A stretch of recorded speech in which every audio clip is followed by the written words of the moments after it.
ছোট্ট একটা শব্দ, যত রাজাকারের বাচ্চারা নাতিপুতি হলো রাজাকারের বাচ্চা, আর শেষ হয়ে যায় পুরা 17 বছরের অহংকার। স্বাধীনতাকে রক্ষা করা স্বাধীনতা অর্জন করার চাইতে কঠিন।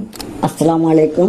তো ছাত্র হিসেবে কিছু কথা বলতে আসলাম। সময়টা 2024 আগস্টের 5 তারিখ। এই দিনে আমাদের বাংলাদেশ নতুন করে দ্বিতীয়বারের মতো স্বাধীন হয়েছে। আলহামদুলিল্লাহ। আমরা সবাই কোনো দল মত নির্বিশেষে সবাই চেয়েছি যেহেতু বাংলাদেশ স্বাধীন হয়। কার হাত থেকে? খুনি শেখ হাসিনার হাত থেকে। বাংলাদেশ স্বাধীন হওয়ার জন্য হাজার হাজার ছাত্র জনতা প্রাণ দিয়েছে। আমরা সর্বপ্রথম তাদেরকে স্মরণ করি এবং এদের প্রতি শ্রদ্ধা জ্ঞাপন করি যাদের রক্তের বিনিময়ে আজ বাংলাদেশ স্বাধীন হয়েছে। তো ছাত্র চেয়েছিল কোটা সংস্কার, কিন্তু আমরা আন্দোলনতা চেয়েছি পুরা দেশ সংস্কার। ছোট্ট একটা শব্দ, যত রাজাকারের বাচ্চারা নাতিপুতি হলো রাজাকারের বাচ্চা, আর শেষ হয়ে যায় পুরা 17 বছরের অহংকার। আল্লাহর লীলা খেলা অনেক অদ্ভুত। তিনি চাইলে কি না পারেন। জুলুম কখনোই চিরস্থায়ী হয় না, এটা সবাই জানেন। কিন্তু যারা জুলুমকারী তারা ভাবছিল আমরাই তো শক্তিশালী, পৃথিবীতে আমাদের মতো আর শক্তিশালী কি? স্বাধীনতাকে রক্ষা করা স্বাধীনতা অর্জন করার চাইতে কঠিন।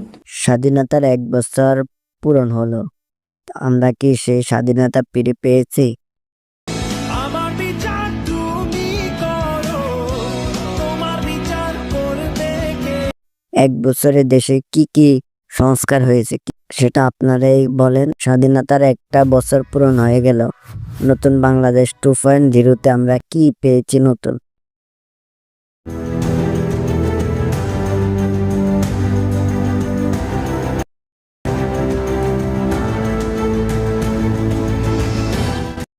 এবং কি যারা এখনো চিকিৎসাধীন অবস্থায় আছে তাদের কি চিকিৎসা ঠিক মতো দেওয়া হচ্ছে? এই সরকার কি ব্যর্থ সরকার হবে কিনা, বা এই সরকার কি মানুষের প্রত্যাশা পূরণ করতে পারবে কিনা, তা আপনাদের কি মনে হয়? এবং আগামীতে যে নির্বাচন হবে সেখানে আপনারা কাকে যোগ্য ব্যক্তি মনে করবেন তাও অবশ্যই কমেন্ট করে জানাবেন। যে ইতিহাস কখনো পাল্টানো যায় না, যে যত জুলুম বেশি হবে ততই তার তাড়াতাড়ি পতন হবে। কেউ কখনোই চিন্তা করতে পারেনি যে শেখ হাসিনা আজকে এইভাবে পালিয়ে যাবে, ভিতর মতো দেশ থেকে পদত্যাগ করবে। আসলে মানুষের যখন অহংকার বেশি হয়ে যায় তখন আসলে তার খুব তাড়াতাড়ি পতন হয়। ভিডিও পর্যন্ত সবাই ভালো থাকবেন, সুস্থ থাকবেন। আল্লাহ হাফেজ।